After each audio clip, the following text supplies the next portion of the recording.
உலக தமிழ் உறவுகளுக்கு இனிய திருக்குறள் வணக்கங்களை உரித்தாக்கிக் கொள்கிறேன். நான் உங்கள் மூவேந்திர பாண்டியன். நாளொரு திருக்குறள் வரிசையில் இன்றைய தினம் அறத்துப்பாலில் 36வது அதிகாரமாக உள்ள மெய் உணர்தல் என்ற அதிகார தலைப்பின் கீழ் அமையப்பெற்ற 353வது திருக்குறளை காணப்போகின்றோம். மெய் உணர்தல் என்பதற்கு உண்மையை அறிதல் என்ற பொருளில் இந்த அதிகாரத்தின் தலைப்பு அமையப்பெற்றுள்ளது. இப்பொழுது 353வது திருக்குறளை காண்போம்.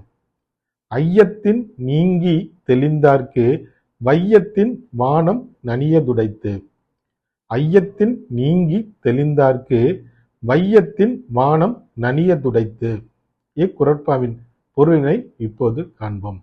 ஐயத்திலிருந்து நீங்கி மெய் உணர்வை அடைந்தவருக்கு இம்மண்ணுலக வாழ்க்கையினை விட வானுலக வாழ்க்கை மிக அருகில் உள்ளது என்பது இக்குறட்பாவின் பொருளாகும். ஐயத்திலிருந்து நீங்கி மெய் உணர்வை அடைந்தவருக்கு இம்மண்ணுலக வாழ்க்கையினை விட விண்ணுலக வாழ்க்கை மிக அருகில் உள்ளது என்பது இக்குறட்பாவின் பொருளாகும்.